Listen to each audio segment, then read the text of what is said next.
दोस्तों, वो जो अपाहिज व्यक्ति होता है वो खड़े होकर के कहता है कि मैं एक भूतपूर्व सैनिक। से पहले जब मैं इस महिला की बातें सुन रहा था तो मेरे मन के अंदर अंदर एक बातें मुझे बार बार चुभो रही थी कि मैंने कैसे लोगों की सुरक्षा के लिए अपनी जिंदगी दांव पे लगा दी और अपने दोनों हाथ खोए। नमस्कार दोस्तों, आज की कहानी जो मैं लेकर के आपके सामने आया हूं, अगर आप इस कहानी को सुनेंगे तो मैं पूरे भरोसे के साथ कहता हूं आपको ये कहानी अंदर तक झकझोर के रख जरूर देगी और एक बार आपको सोचने के लिए मजबूर जरूर करेगी। तो चलिए दोस्तों, आज हम उस कहानी की शुरुआत करते हैं। इस कहानी की शुरुआत होती है एक एरोप्लेन में एक सुंदर महिला प्रवेश करती है और अपने सीट की तलाश में अपनी नजरें इधर उधर घुमाती है। वो देखती है कि उसकी सीट एक ऐसे व्यक्ति के पास में है जिसके दोनों हाथ कटे हुए हैं। उस महिला को उस अपाहिज व्यक्ति के पास बैठने में झिझक होती है। इसके बाद वो सुंदर महिला एयर होस्टेस के पास जाकर के बोलती है कि मैं इस सीट पर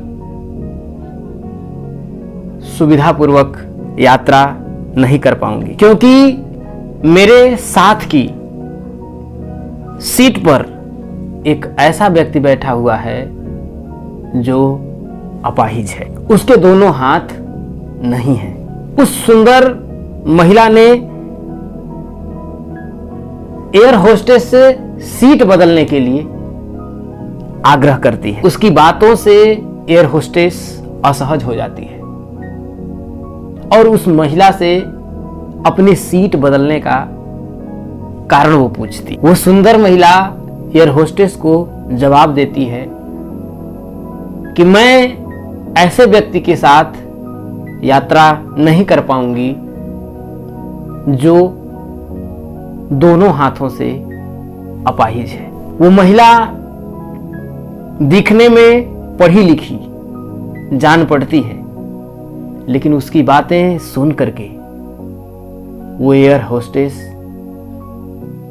अचंभित हो जाती है। इसके बाद वो महिला जोर पर जोर दे करके उस एयर होस्टेस से कहती है कि मैं उस सीट पर नहीं बैठ पाऊंगी जिसके बगल में अपाहिज बैठा हुआ है, अतः आप मुझे कोई दूसरी सीट प्रदान कर दीजिए। उसके कहने पर वो एयर होस्टेस अगल बगल सीट के लिए नजर घुमाती है, लेकिन कोई भी सीट खाली नहीं मिलती है। वो एयर होस्टेस उस महिला से कहती है कि मैम, इस इकोनॉमी क्लास में कोई भी सीट खाली नहीं है, किंतु यात्रियों की सुविधा का ध्यान रखना हमारा कर्तव्य बनता है। अतः मैं इस विमान के कप्तान से बात करती हूं, तब तक आप थोड़ा धैर्य रखें।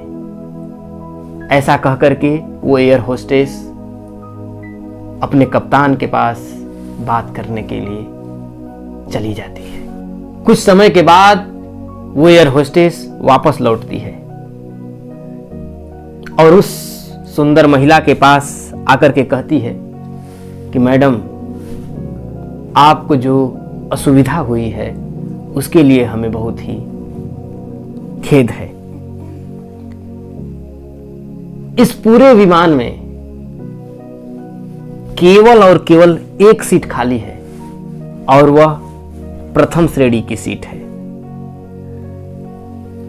मैंने हमारी टीम से बात किया है और हमने एक असाधारण निर्णय लिया है, एक यात्री को इकोनॉमी क्लास से प्रथम श्रेणी में भेजने का। और वो महिला से वो एयर होस्टेस कहती है कि इस कंपनी के इतिहास में ये पहली बार हो रहा है कि किसी की असुविधा के लिए हमने ऐसा निर्णय लिया है। इसके पहले कि वो कुछ बोल पाती, अपनी प्रतिक्रिया व्यक्त करती और एक शब्द भी बोल पाती कि वह जो एयर होस्टेस होती है वो उस अपाहिज और दोनों हाथ से विहीन व्यक्ति की ओर चली जाती है और उससे विनम्रता पूर्वक पूछती है